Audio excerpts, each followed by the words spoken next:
Аллилуйя. Доброе утро. Аллилуйя. Он живой. Его нет в гробу, он живой. Так что радость Божья пусть будет в вашем сердце в это утро. И всегда радуйтесь. Писание говорит, всегда радуйтесь. Даже когда тяжело, нужно радоваться уметь. Потому что это говорит Писание, это не я говорю. Знаете, один раз я был на миссии, когда учился в библейской школе, я был на миссии, и в одной республике, это Абхазия, в Абхазии я был там 2 месяца. И знаете, я перед тем, как пойти на собрание, в Дрис поссорился с одним Божьим человеком. Мы просто в Дрис поссорились, вообще.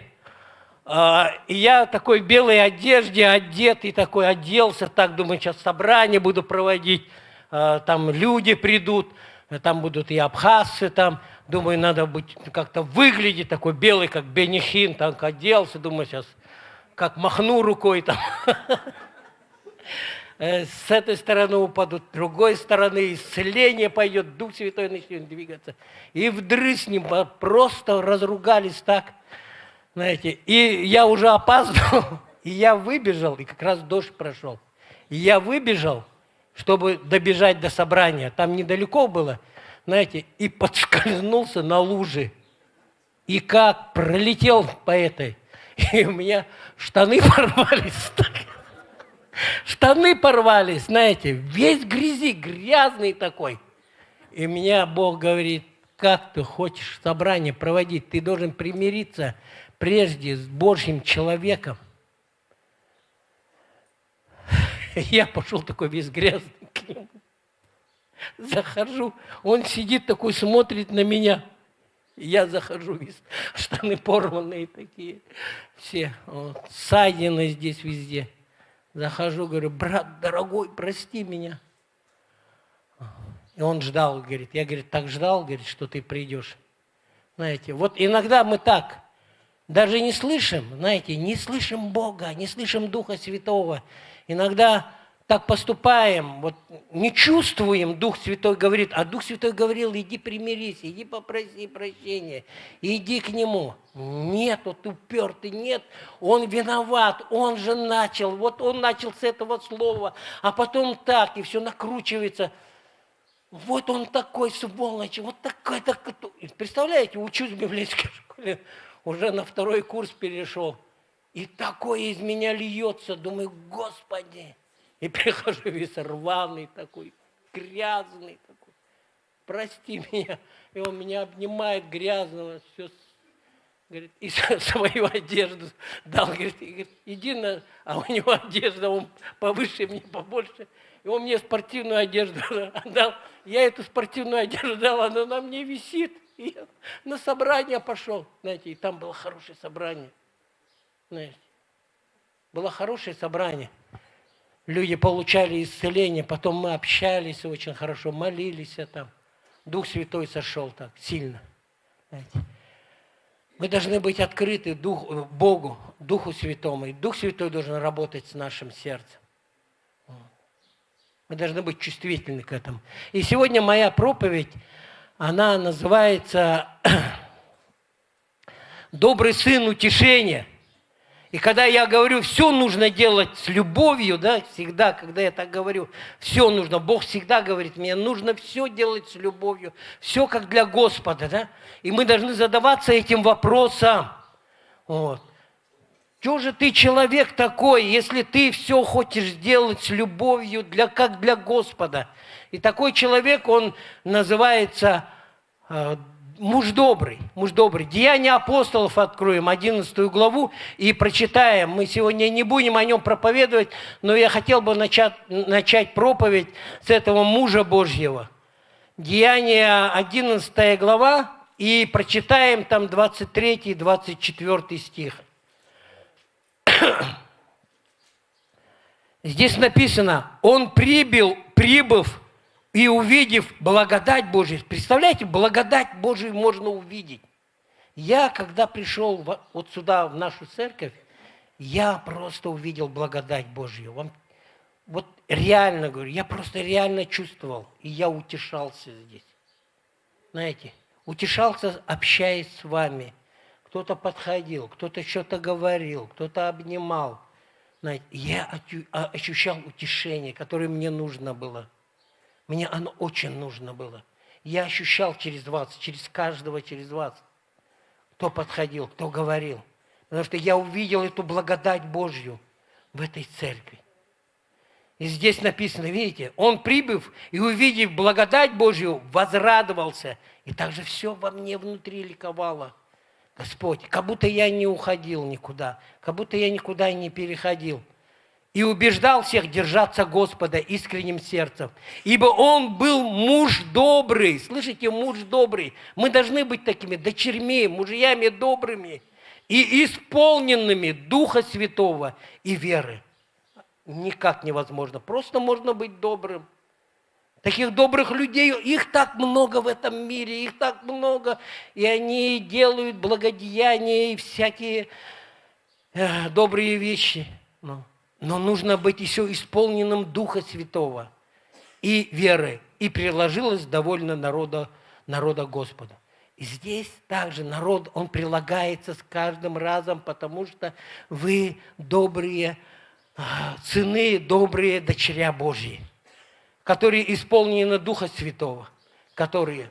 Деяния откроем, Деяния 4 глава. Почему его так прозвали? Кто его так прозвал? Почему он получил это имя?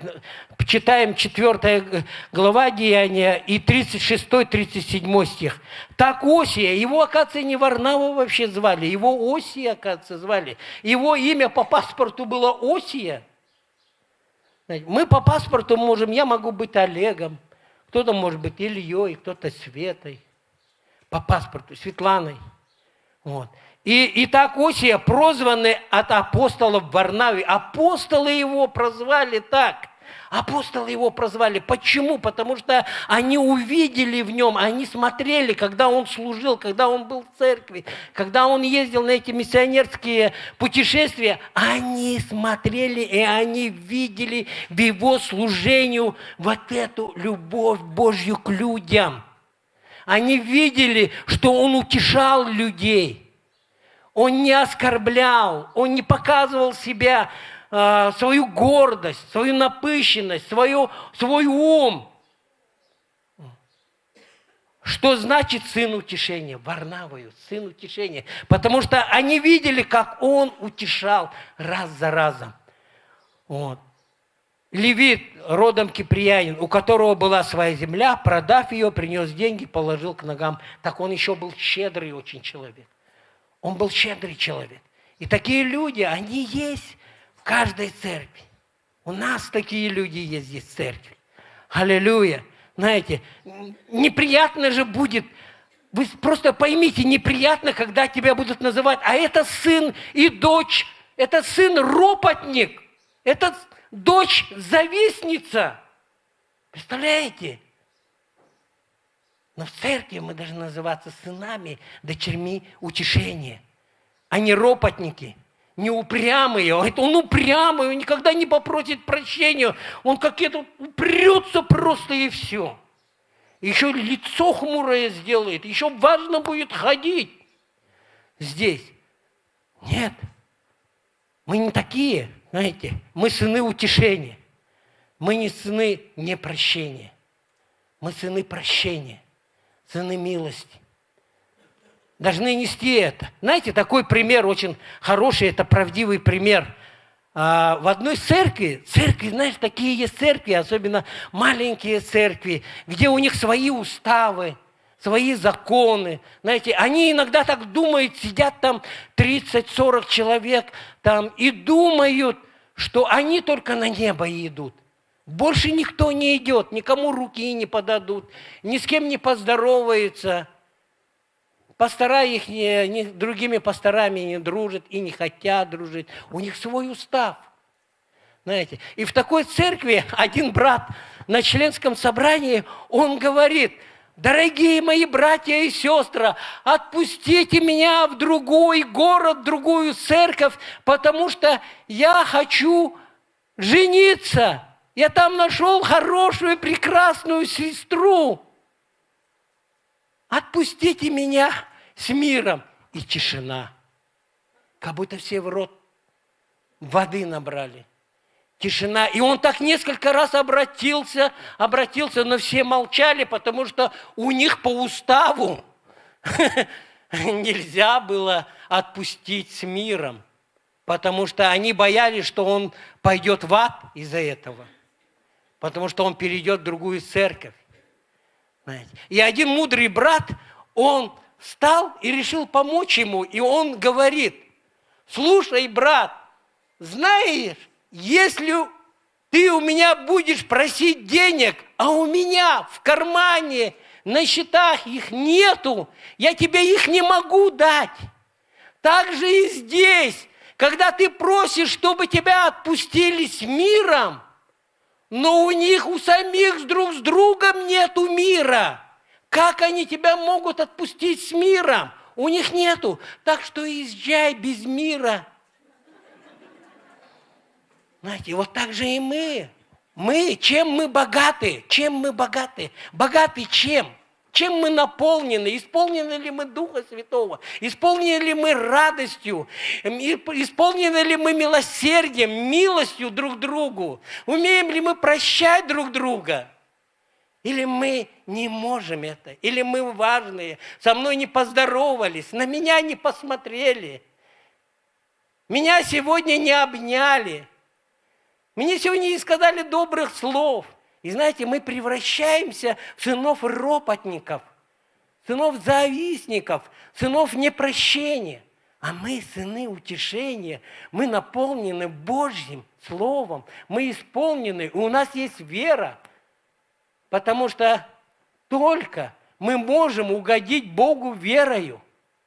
Больше никак, только верою, потому что Писание говорит, а без веры угодить Богу невозможно. Никак, ни своими подарками, ни своими приношениями. Мы не можем угодить Ему. И вот чем мы богаты, то и мы можем дать другим людям.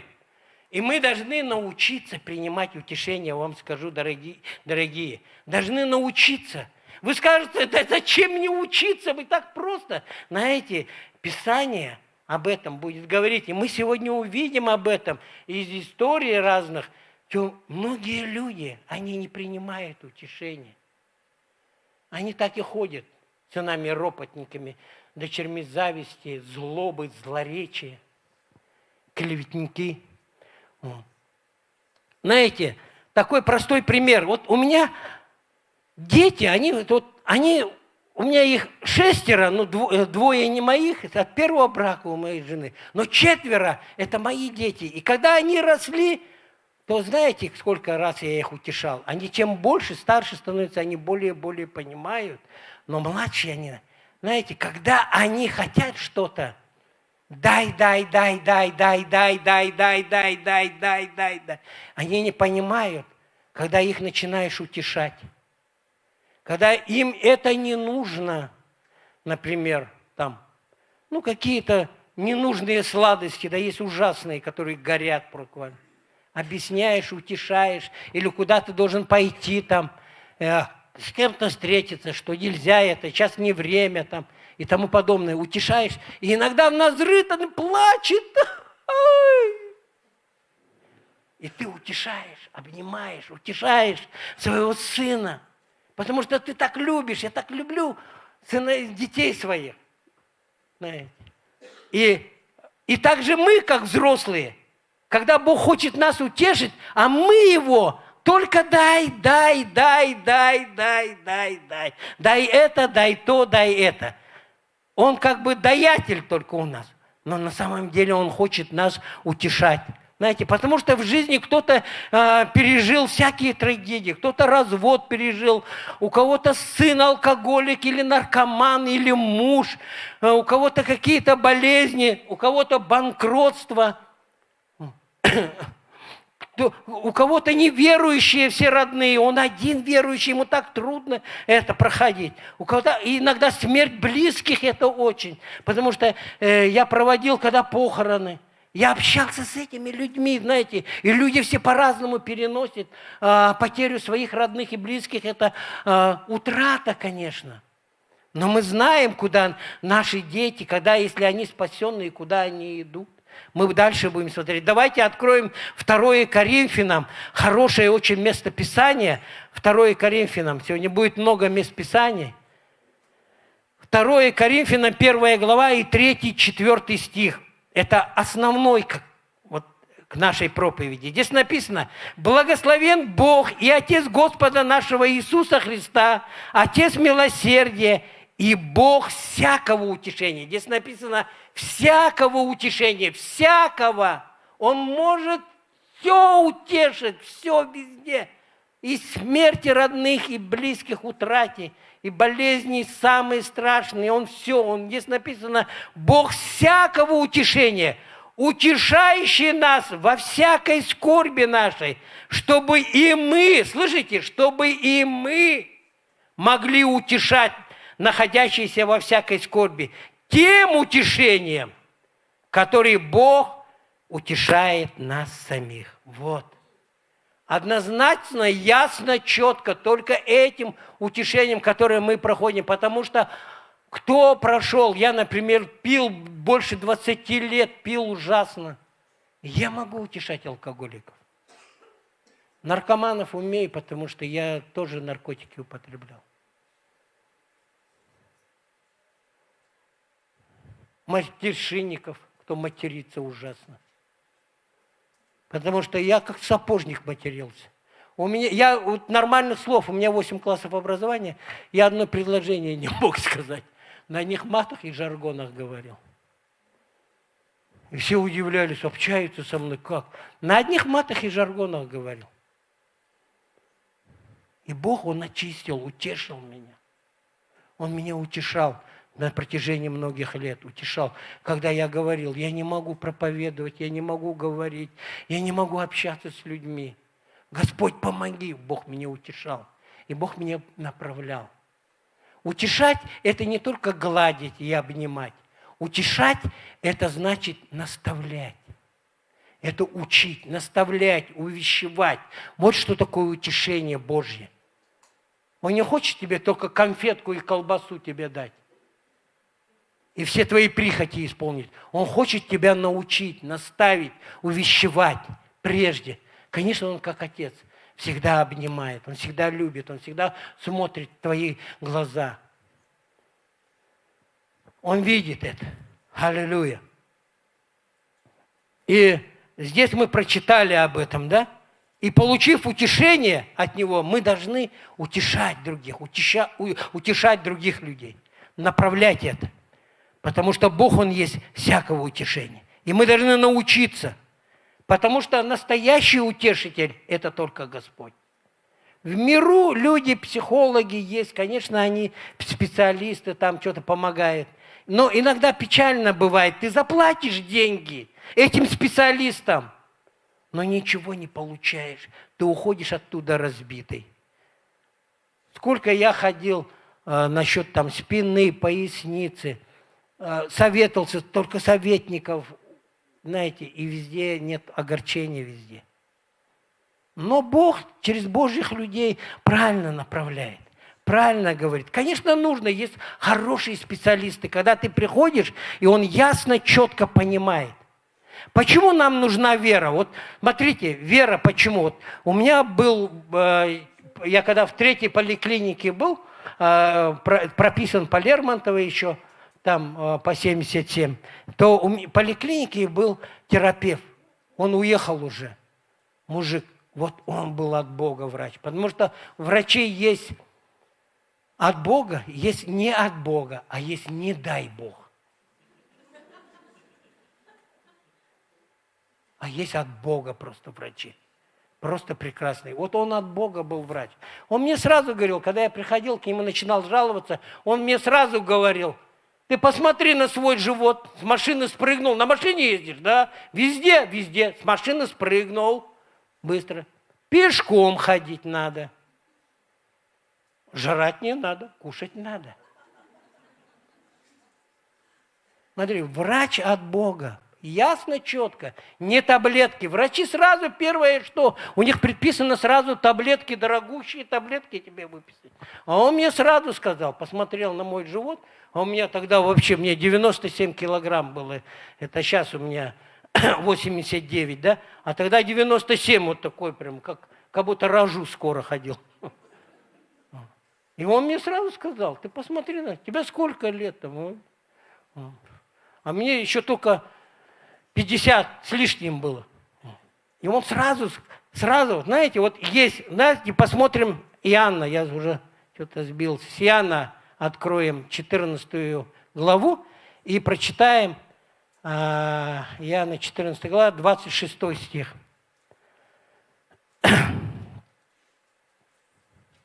14 глава, 26 стих. Здесь написано, вот, об утешителе. Утешитель же, Дух Святой, которого пошлет Отец во имя Мое, научит вас всему. Слышите? Научит вас всему. Всему. Научит вас всему. Дух Святой. Даже в бытовых условиях Он будет вас учить. Не пренебрегайте никогда, будьте чувствительны к Нему. Научит вас всему и напомнит нам все, что я говорил вам. Вот. И мы приходим к Богу и говорим, реши мою проблему, все, реши мою проблему и все. Но Бог говорит, нет, я хочу тебя наставлять, увещевать, вести. Не так, как дай папочка, Елисей, дай папочка, дай. У меня Елисей все время, дай и все. Елисей мне дай, он привык. Вот одно время я маленько сглупил, и я все время, у меня уже много детей, и я все время говорил, Елисей первый там выбирать, положу им сладости. Елисей первый, потому что разные сладости, и он привык, я первый. Нет, ты уже не первый. И нам уже пришлось его где-то ломать, ты не первый уже. И утешать, и он плакать начинает. Почему я же здесь? Как бы первый, я здесь король. И также мы хотим получить от Бога, но в действительности не хотим решать то, что Бог хочет.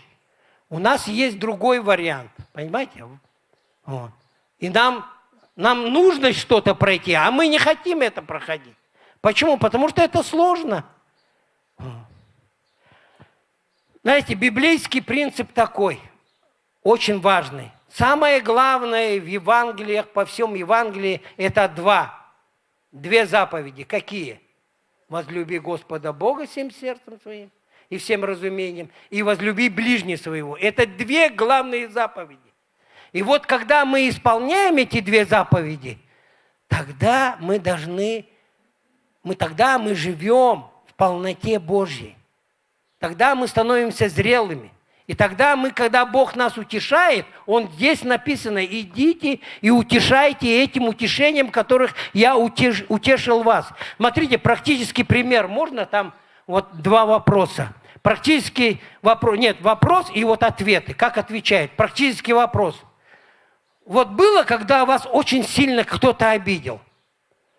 Такие ситуации часто очень бывают. Кто-то сильно, кто-то не сильно. Но постоянно случаются такие родные, особенно близкие люди. Они настолько обижают тебя. Дети, жена, ты жену, братья, сестры в церкви. Обидели. И когда мы проходим эту боль и горечь, как мы это проходим? Знаете, и есть два таких, можно поставить, Первое, это рассказывать, как с вами поступили люди, которые принесли вам боль. Вы рассказываете, встретились с братом и начинаете рассказывать, эта сволочь так обидела меня, он такой гад, здесь он меня попросил, это, я хотел помочь там в церкви, а меня по рукам ударили, я хотел это сделать, я хотел то сказать, и мне так ответили. Такие знаете. Или мы отвечаем, второе. Или же рассказывать, как Бог утешил вас среди этой боли. Большая очень разница. Ты сразу видишь, человек, или он зрелый, или он как ребенок остался. Или он рассказывает эту боль, как его унижали, как его да, как его опустили там, и как на него посмотрели, каким голосом, какой... Или человек говорит, я прошел это, Бог меня утешил. И я могу утешать этим утешением тогда других людей. Аллилуйя.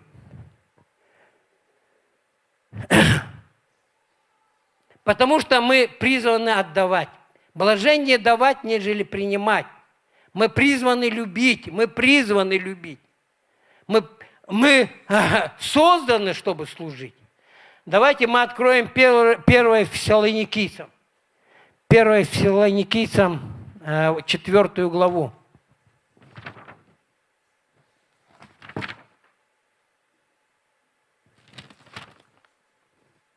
4 глава, 1 Фессалоникийцам, и прочитаем 18 стих. Здесь написано: «Итак, утешайте друг друга семи словами». Сии словами.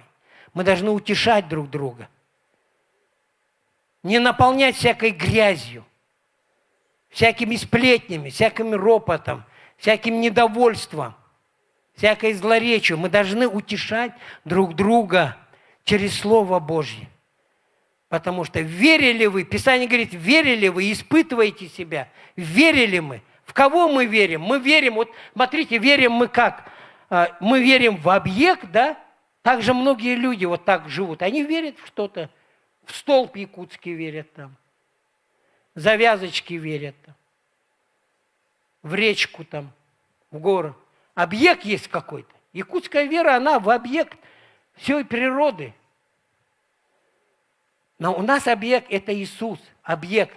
Но как мы верим? Через информацию, вот этой информации. Вот она, написана информация. Через эту информацию мы верим в этот объект, но мы не только должны в этот объект и через эту информацию верить, но третье, мы должны, чтобы вера наша стала действующей любовью. Она действенная должна быть, вера эта. Не просто так верить. Потому что люди, кто-то просто верит так. Я тоже верую. Но видите, на улицу все верующие православные, все, они верят в Иисуса Христа. Но они даже Библию некоторые информацию читают. Кто-то читает, но они так не живут. Они тут же свечку поставили, вышли, мат-перемат, там, друг друга ругают и идут. Знаете, это не вера.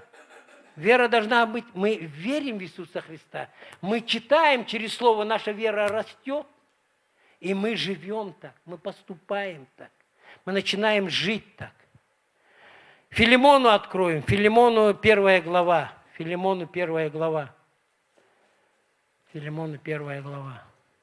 И прочитаем там 7 стих, здесь написано: «Ибо мы имеем великую радость и утешение в любви Твоей, потому что Тобою, брать, успокоены сердца святых». Как здорово сказано, да? Просто мощно. Здесь подчеркивается вот эта мысль, что люди получили успокоение, они утешились благодаря другому брату, другому человеку. Потому что Бог этого брата утешал, и Он утешает. Также, когда в этой миссионерской поездке наши благословенные мужи Божьи поехали, они там вилюйские, да, они благодарственные там пишут в группе, потому что они утешились.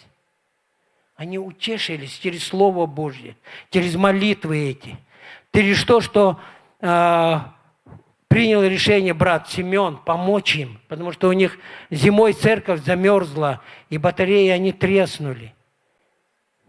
И брат Семен, он сказал, что он купит им регистры эти, купит там все эти отводы им. Они возрадовались, они благодарили Бога настолько там в группе. Они радостные. Они не только этим, они вначале были успокоены, утешены Словом Божьим, которое им принесли мужи Божьи. Они были утешены этим Словом. Их вера возросла. И потом в придачу, как Варнава, он был сын утешения. И он раздавал также эти финансы, которые он получил. Он раздавал их. Он давал это людям. Аллилуйя. Знаете, когда бывают трудные, особенно ситуации, вот у меня жена утешает.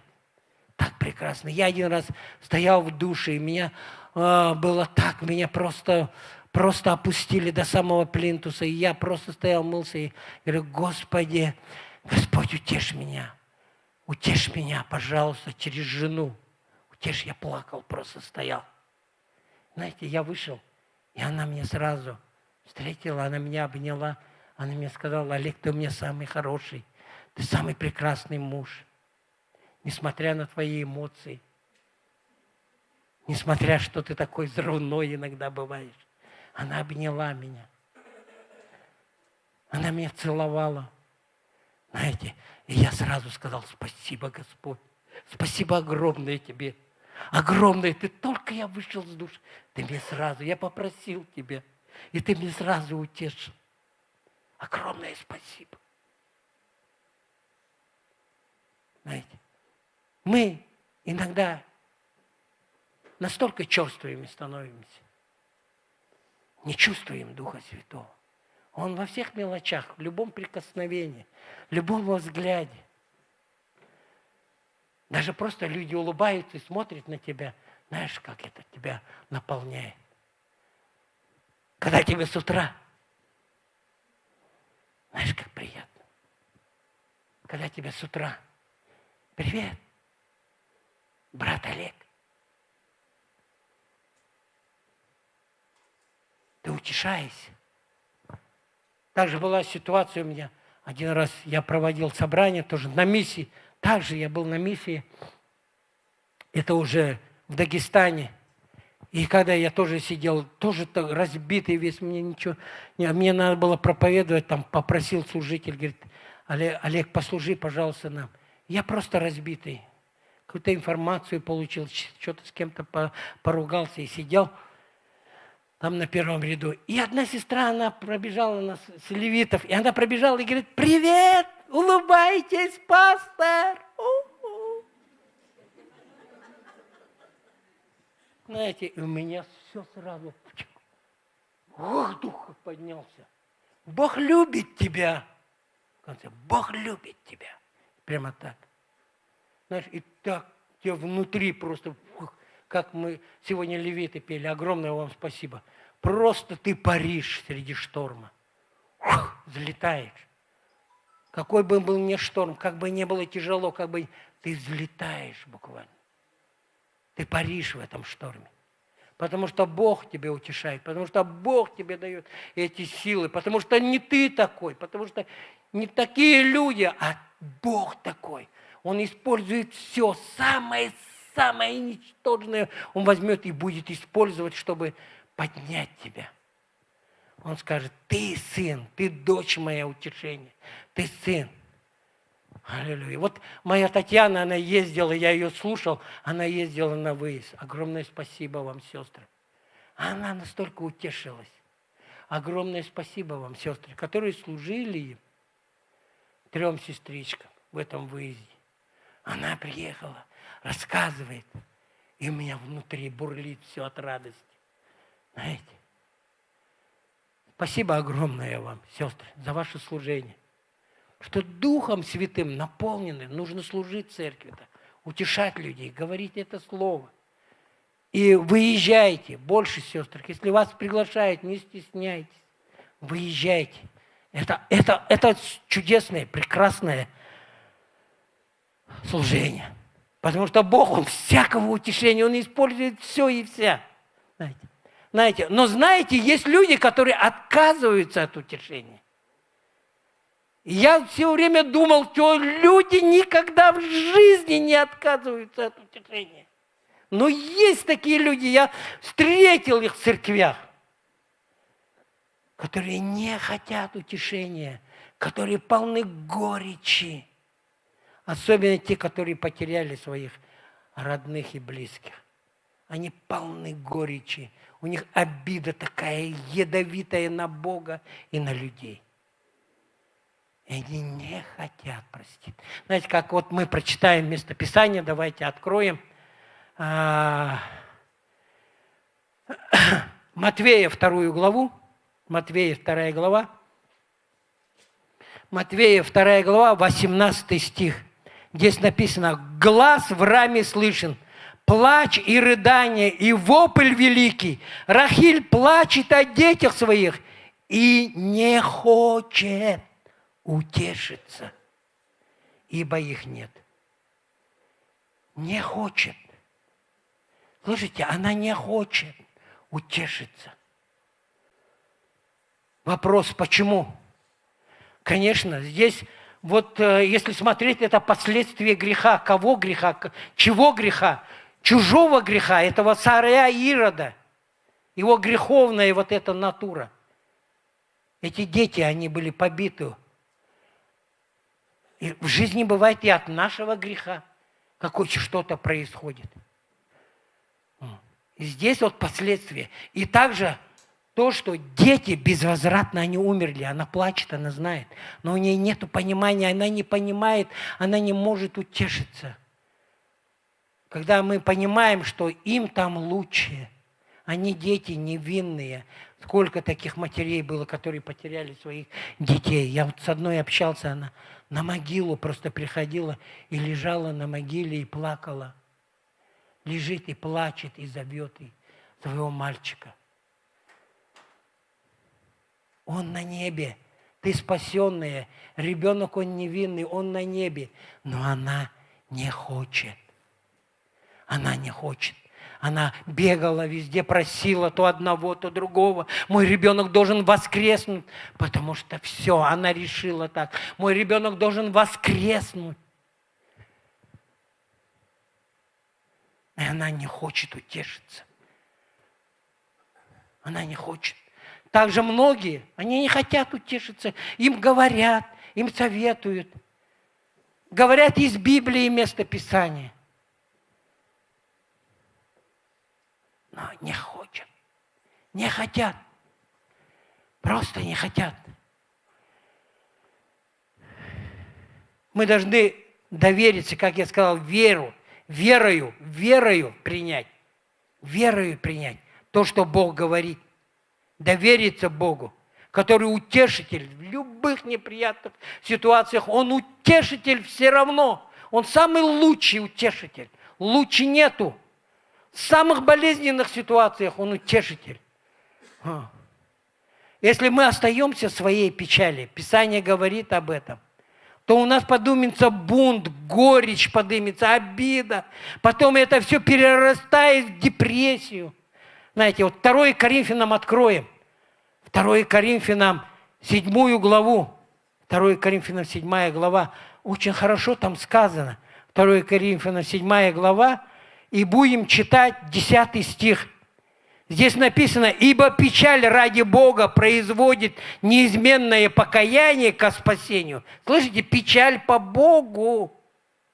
Когда мы принимаем и говорим: «Бог, только Ты мой источник, Ты мое спасение, Ты мое упование, только на Тебя я уповаю, на Тебя пусть спасется душа моя, славь Господа посреди этих бурь».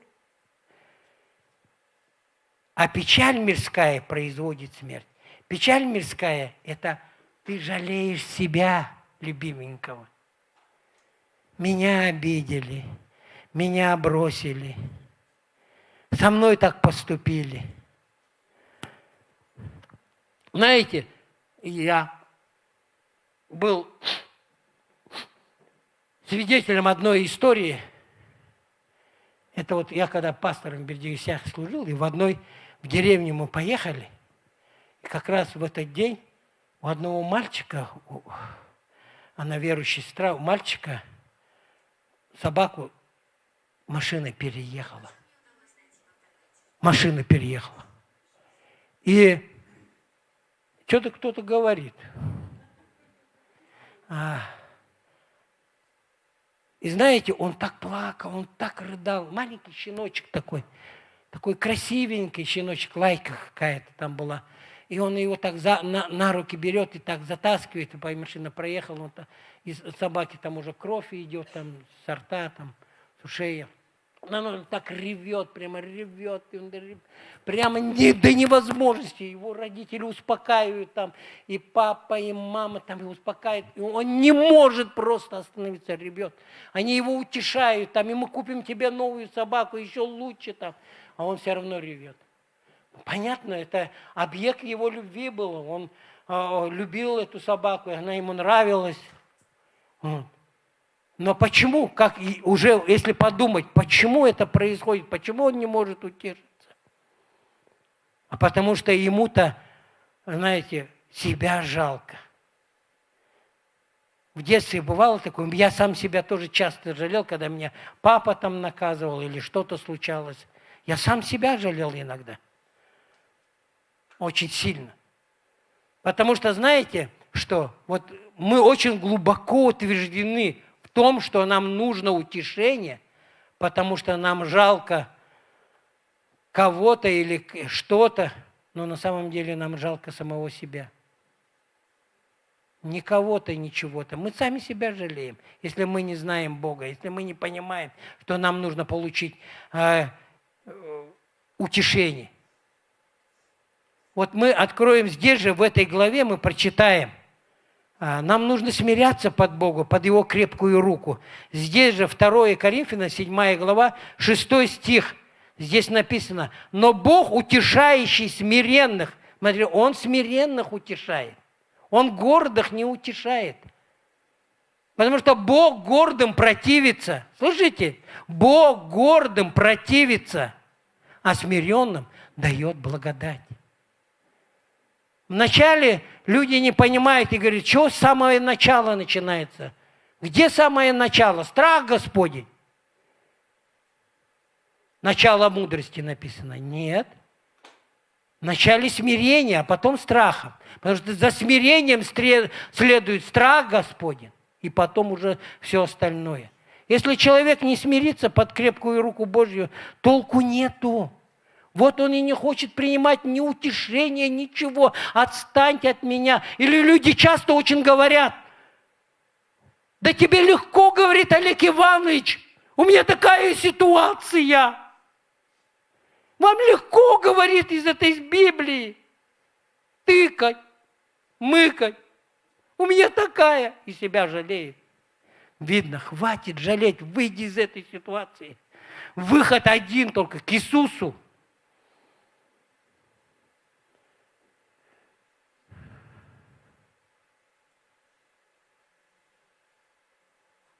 Смиренным Бог дает. Видите, здесь написано. Но Бог утешающий смиренных утешил нас прибытием Тита. И Он их утешал в этих трудных ситуациях. Вот. Сложные ситуации мы проходим иногда. Понятно, что сложные ситуации. Понятно, я не понимаю что-то. Но Бог, Он все понимает. Понимаете, Бог, Он все видит. Вот. Все видит. Знаете, и еще есть такое, вот приходит человек, например, на консультацию. Вот я часто очень так встречал. Человек приходит на консультацию, а у него уже вопрос решенный. Он просто приходит. Он уже все решил, как он поступит, что он будет делать. Это видно сразу. Когда ты общаешься с человеком и задаешь ему наводящие вопросы, ты сразу видишь. Как врач, когда приходишь к нему, дети особенно, он говорит, что, во-первых, детям говорит, покажи язык. И когда начинаешь общаться, человека выслушивать, он показывает свой язык, начинает говорить, от избытка сердца говорят уста. И он, невзначай, все рассказывает тебе. И потом он говорит, Олег Иванович, откуда вы все знаете? Да ты сам все рассказал, дорогой. Ты открыл свой язык. Я увидел, синий он, красный или желтый, или черный. Просто ты начинаешь говорить, и ты внимательно слушаешь, пропуская через Духа Святого. Тогда ты видишь, чем болен человек. То, что он начинает говорить. И от избытка сердца говорят уста. От избытка сердца.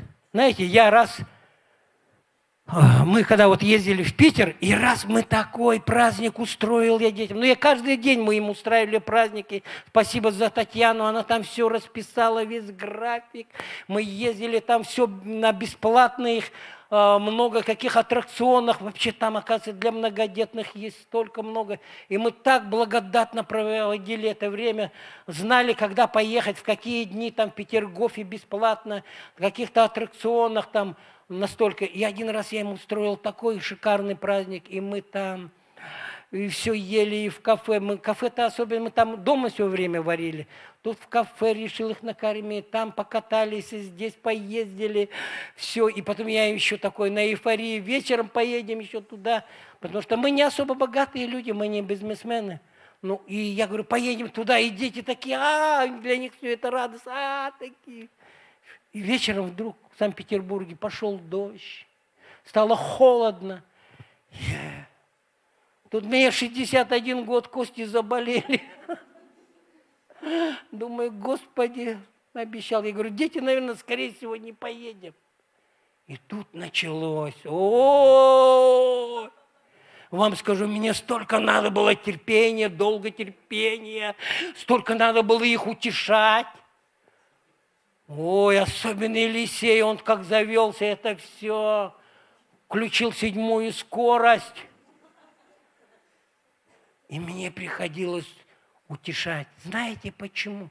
Потому что у них уже была формула. У них был один только вариант.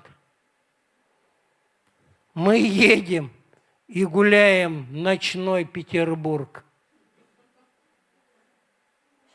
Но папа не поздоровилась. Папа уже чуть ли не дедушка, да? Благословенный. И папа тут отменяет все. А у них формула. Ночной Санкт-Петербург, Невский, поездки и тому и подобное. И все отменяется. И тут начинается. Ой, мы утешали, и Таня мне помогала их утешать там. И все обещаем там и это, и то, и другое.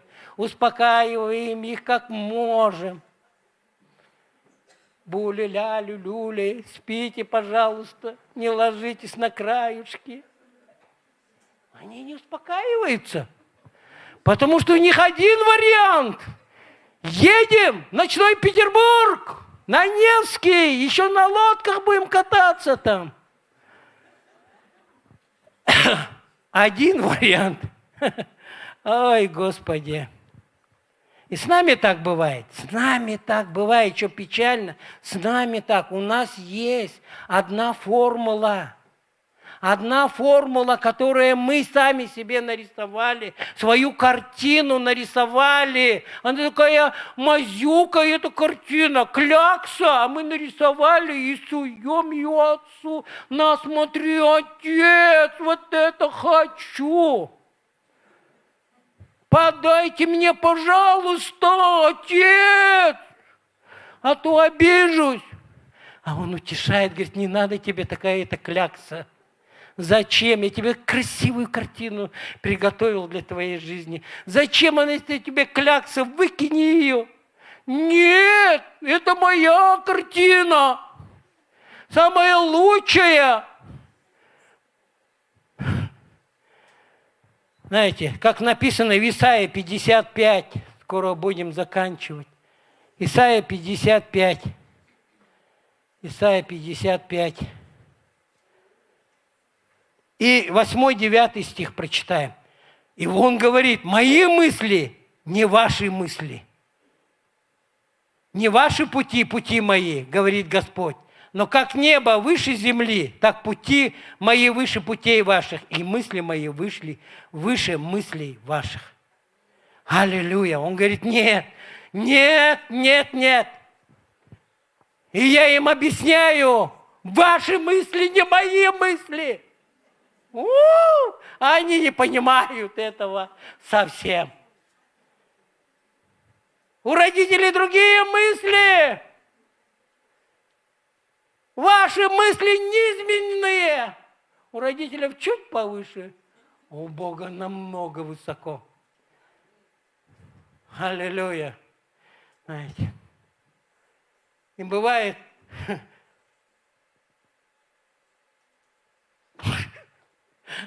заказ верните мне, сказал этот Елисей. Представляете, он мне говорит, заказ, папа, верни.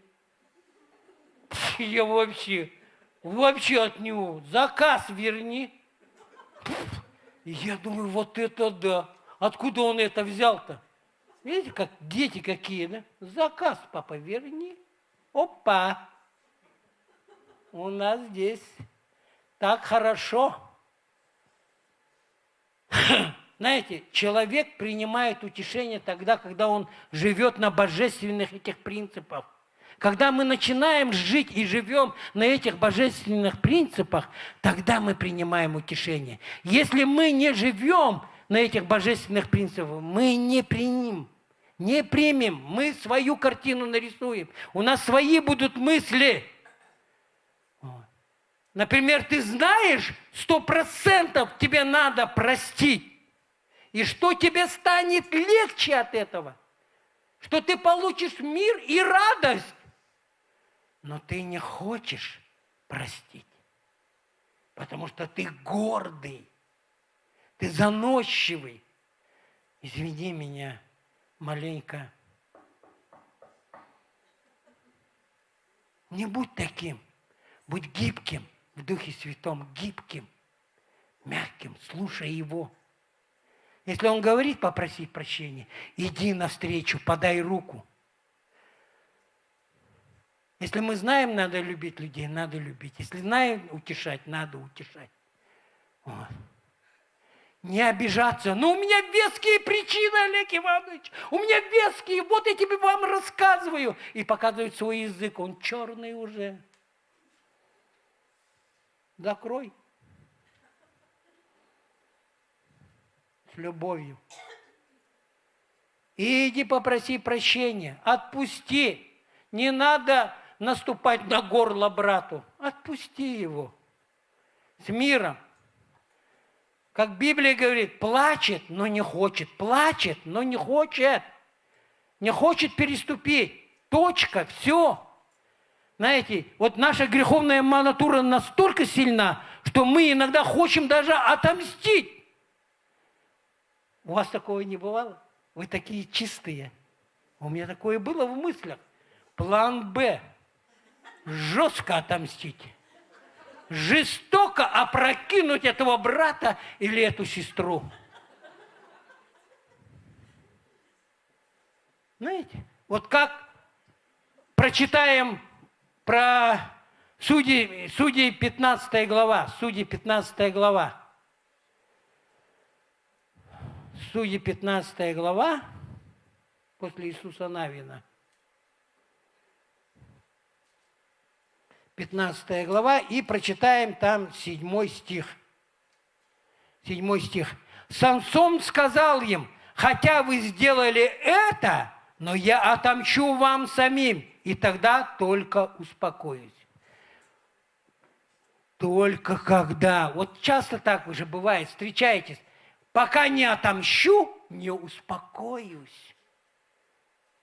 И вот план созревает такой, вот так и так, вот так подойду, вот это скажу, она так на меня посмотрит, а я вот так на нее посмотрю, она вот так. И у нас такие планы, вот такие планы. Знаете, планы Барбаросса, такие очень мощные планы. И мы так хотим просто отомстить, просто разорвать на клочья этого брата или эту сестру, просто разорвать. Пока не разорву, не успокоюсь. Надо разорвать, и потом успокоюсь только. Когда увижу, что он лежит бездыханный. Да? И также Самсон. И мы знаем, Самсон так и не успокоился. Ему выкололи глаза. 1 Петра откроем. 1 Петра, 3 глава. 1 Петра, 3 глава. Скоро будем приземляться. 1 Петра, 3 глава. И 9 стих здесь почитаем. Здесь написано, не воздавайте злом за зло или ругательством за ругательство. Напротив, благословляйте, зная, что вы к этому призваны, чтобы наследовать благословение Иди навстречу к Нему. Мирись, говори Ему, прощай, благословляй. И тогда ты успокоишься. Исайя 57 глава. Исайя 57 глава. Исайя 57 глава.